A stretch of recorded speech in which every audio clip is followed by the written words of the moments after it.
محترمہ مہناز اکبر عزیز صاحبہ.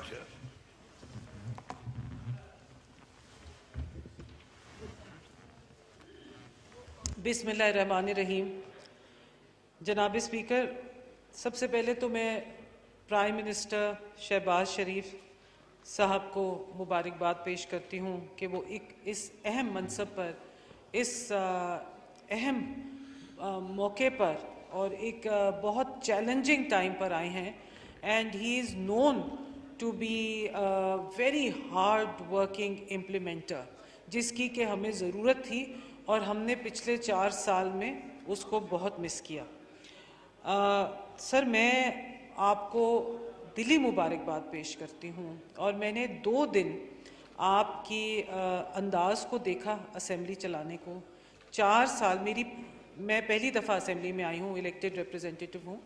4 سال جو میں نے طریقہ کار دیکھا اسمبلی چلانے کا، اور جو 2 دن میں نے آپ کا طریقہ دیکھا، میں آپ کو پہلے سے جانتی ہوں اور میں بہت فخر کرتی ہوں کہ آپ اتنے زیادہ ایک سیزنڈ پولیٹیشین بھی ہیں اور ایک ایکس پرائم منسٹر بھی رہ چکے ہیں، اور بہت اچھے سے آپ ہاؤس کو چلا رہے ہیں.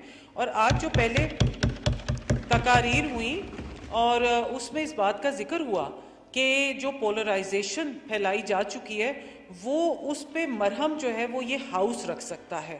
اور میں سمجھتی ہوں کہ آپ کا ان اپوزڈ اس میں الیکٹ ہو جانا ایک بہت خوش آئین بات ہے، اور آپ کی لیڈرشپ میں یہ ہاؤس بہت اچھے سے چلے گا. اور جو سارے ایشوز ہیں، اس وقت طے نہیں ہے کہ ہمارے پاس اپوزیشن ہے کہ نہیں ہے اور کس طریقے سے، یہ بہت سی چیزیں ہیں جو آپ میرے سے بہتر جان سکتے ہیں کیونکہ آپ لوگ سب بہت سیزنڈ پولیٹیشنز ہیں. لیکن یہ ہے کہ جو بھی ہمارے اس وقت ہمیں اپنی کارکردگی شو کرنا ہوگی، جو ہمارا ہاؤس کا کاروبار ہے، یعنی کہ جو ہاؤس بزنس ہے، پارلیمنٹری بزنس ہے، اس کے ذریعے اپنی کارکردگی شو کرنی ہوگی. سر، میں کچھ باتیں یہاں پر کہنا چاہوں گی. یہ آپ نے اگرچہ اپنی تقریر میں، جو کہ بہت بہترین تقریر تھی، آپ نے سارے جو اہم نکات تھے ان کو کور کیا، جو پارلیمان کے اہم نکات تھے ان کو کور کیا as a true custodian of the house. And it was very very impressive. It was very heartening to see کہ اس موقع پر، جبکہ ہر طرف جلاؤ گھیراؤ ہو رہا ہے، اس موقع پہ آپ نے بہت پروفیشنل اور بہت پولیٹیکل بھی تقریر کی، لیکن سب کو اپنے پروں کے نیچے کیا. اور آپ نے کوتاہیوں کا بھی ذکر کیا، نشاندہی کی، اور جن کا نتیجہ قوم آج بھگت رہی ہے.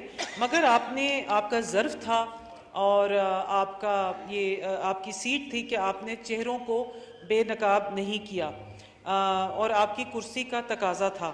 میں یہاں پر ریکارڈ کی درستگی چاہتی ہوں.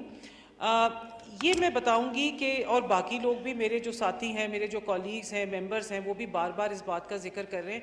میں نے جو as a first time parliamentarian, elected parliamentarian, میں نے جو یہاں پر جھوٹ، نفرت، فراڈ، تقسیم، پولرائزیشن دیکھی، وہ میں نے کبھی زندگی میں نہیں دیکھی. اور میں آپ کو بتاؤں کہ کیونکہ آئی ایم این ایجوکیشنسٹ، مجھے بہت خوف آیا، اور اسی چیز کو میں جب آپ کی سڑکوں پہ آج کل دیکھتی ہوں تو مجھے اور بھی خوف آتا ہے. سر، نوکریاں نہیں دی گئیں ہمارے ینگسٹرز کو. تعلیم بالکل اس وقت 0/0 ہے. تعلیم پہ پچھلے 4 سال میں کوئی بھی اٹینشن نہیں دی، کوئی نہ اس کے پیسے بڑھائے گئے، نہ بجٹ بڑھایا گیا.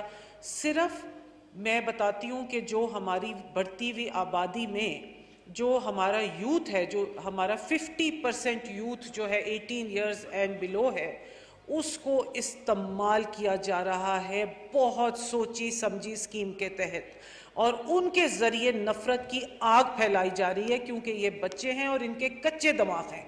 اور یہ سارا پروپیگنڈا سوشل میڈیا سے شروع ہو کر سوشل میڈیا پہ آخر ہوتا ہے. اور یہ اتنی خطرناک بات ہے سر، یہ بچے 18 سال کے، انہوں نے ابھی پوری زندگیاں گزارنی ہیں. یہ اپنے ماں باپ کے بس میں نہیں ہے، اپنے ماں باپ کے بالکل کہے میں نہیں ہے. اور عمران خان ان کو پائٹ پائپر کی طرح لیے جا رہا ہے، پتہ نہیں سمندر میں ڈبو کے آئے گا کہ کہاں ڈبو کے آئے گا۔ ہمیں اپنے ملک کے بچوں کو بھی بچانا ہے۔ ہماری پارلیمان میں جو کچھ ہوتا ہے، ہمارے ٹیلی ویژن پہ کوئی بچوں کا پروگرام نہیں ہوتا، آپ کو پتہ ہے کارٹون بھی وہ غیر ملکی سازش کے تحت، وہ آپ کو پتہ ہے نا امریکہ والے کارٹون دکھائے جاتے ہیں۔ تو سر لیکن یہ کہ ہمارے بچے کیا کریں؟